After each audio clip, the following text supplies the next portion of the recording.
What's up? What's up? What's up? It's your man Chazz Ellis once again, and I'm going to react to this clip from Stacy Prince, who's talking to a woman about men basically living with women and some of these things.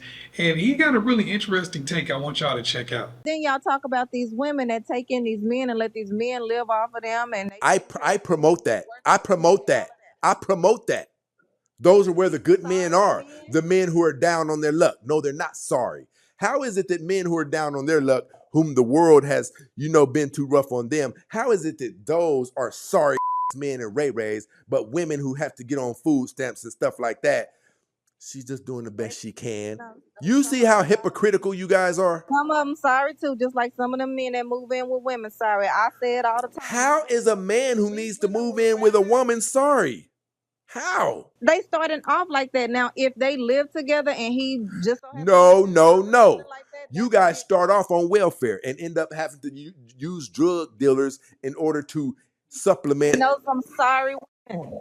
I'm saying both How sides. are they sorry? They're not sorry. They're two They are people sorry because they trying didn't to get up and make get it. a job. I say it about women all the time. It don't If they matter, didn't get Nate. up It and get don't a job, matter. It don't matter. Even a woman who needs to lean on a man is not a sorry woman. no, These are I'm two not people saying who are that. trying to do the best No, they I'm talking can. about. This is really my first time listening to Stacy Prince, and I hadn't heard him before. I want to say this is a different situation because I've never seen a guy who is like, I don't know if it's red pill or what classification he would fit in, but I've never really seen a guy who gives advice or talks about men and women relationships who doesn't just crap on dudes who have less than him. And that's probably like the first dude that I've seen. I'm just being real that does this kind of thing for a living where they talk to women about men. Most of the guys that I've seen do that, they put themselves up on a pedestal and they say if a guy doesn't meet my standards, he's sorry, and every woman should be trying to get with somebody on my standard, and this is why you're lame and you're worthless as a woman because you don't deserve a person of my caliber. That's normally what you get, and that's understandable also, but that's normally what I would expect. This situation he was talking about men who have to live with a woman or men who are in financial strait, who are in bad financial straits. He was just talking about the fact that this is a good time for women to find a man. And I think in a lot of cases it really is, if we're being actually honest. Most women look at the world as though they're gonna find some multi-millionaire man or some dude that's got everything he needs. He's gonna be attractive. He's gonna have all this stuff, and then he's just gonna jump at the opportunity to be with them. Yeah, maybe that might happen for you. Some people, sure, you know, it does happen for some people. But in most cases, what normally happens is a lot of these women look for this for the rest of their lives and they struggle to find it.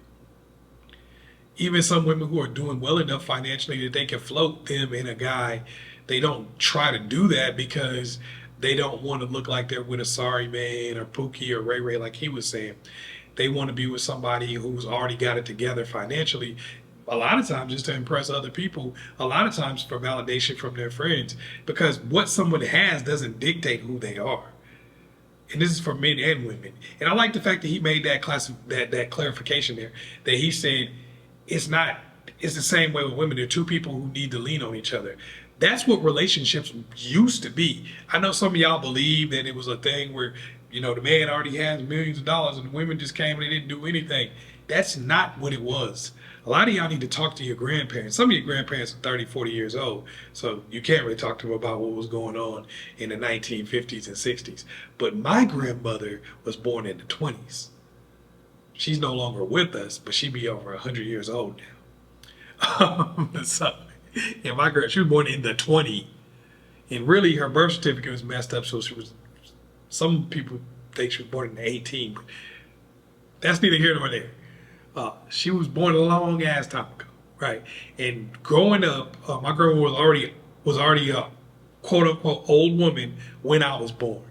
She had my mother when she was in her 40s. Don't ask. They was getting down like that back then. I don't know. But she had my mother when she was in her 40s. But it gave me an opportunity to talk to somebody who was actually around back in this golden era of marriage that everybody talks about. And she was telling me, yo, it was rough out here in these streets. And me and your grandfather had it rough. We had to do things. She was telling me like they would change out shoes to go work. You know, things like that. Like they would actually wear the same pair of shoes to go work, the same boots. And you know, they raised a family, had children and all that kind. They even adopted children because, you know, they were together and that's the way it was. Nowadays, people try to make this fake little story where everybody just came into a house that was already prepared and everything was wonderful. And it was like, y'all are watching movies. That's not real life, and it doesn't represent the average person. Yes, there were women who worked from home, of course, and there were dudes that worked and were supporting the family, but they often didn't start out that way. And a lot of times when they say support the family, they weren't talking about 2 cars, a 4-bedroom house, vacations every week. You know, they weren't talking about that. They were like, yo, this is support means you eat. It doesn't have to be a fancy meal, but you eat. You have some clothes on your back. It may not be multiple outfits that you can wear throughout the week. We have some form of transportation that we use. Some people didn't have cars and things like that. But it's like, you know, you just get by. Nowadays, people have this in their mind, like they watch some TV shows and stuff like that. They hear people romanticize a certain time period, and they forget that working together is what a relationship is about. This person right here is just telling her, look, working together is what a relationship is about, my baby. You know, yeah, Pookie and Ray Ray and all this kind of throwing out these insults and everything at people and talking about somebody sorry just because they don't have it. Look, in real life, it's hard to make things that you want to happen. All right, a lot of y'all are struggling right now trying to get by and you already just hating yourself. We live in a society right now where the worst thing somebody can call you is broke. And that's sad. You know, it used to be the worst thing somebody could call you was a liar. The worst thing somebody could call you was a thief. Now, broke is the worst thing somebody could call you. Somebody call you a liar or a thief. It's like, oh, I'm a liar with money. I'm a thief with money. What kind of mentality is that? But that comes from this attitude of your worth comes from what you have in the bank, not from your character, not from how you treat other people, not from your interactions and family members and things like that. It comes from what you have in the bank, and what you have monetarily just explains everything and washes everything else away. That's why you got kids out here who sell dope. And that's why you got kids out here who will harm each other just to get a couple dollars in their pocket. You got family members who screw over each other just to get a couple dollars in their pocket, stealing money from somebody, taking people's inheritances and taking people's cars and houses out from under them, just doing all kinds of stuff because they don't have any type of morals anymore. It's like, well, as long as I ain't broke, you can call me this, but you can't call me broke. Okay, we can't call you broke. We can call you a thief. We can call you a liar. We can call you a scam artist. We can call you somebody who sell themselves for $1. We can call you that. Like, what do you mean we can't call you broke? Broke is not the worst thing you could be. Broke is pretty low on the list of insults. You know, I don't know how it's worked its way up so high.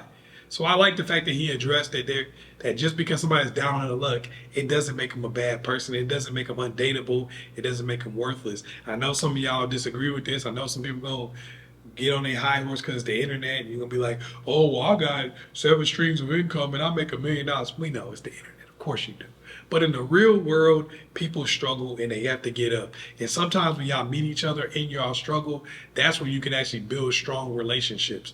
That's what people used to do back in the day when they'd go get on a blanket and eat chicken together. And then they would build real relationships that would last for decades, on top of decades, because they had to go through stuff together.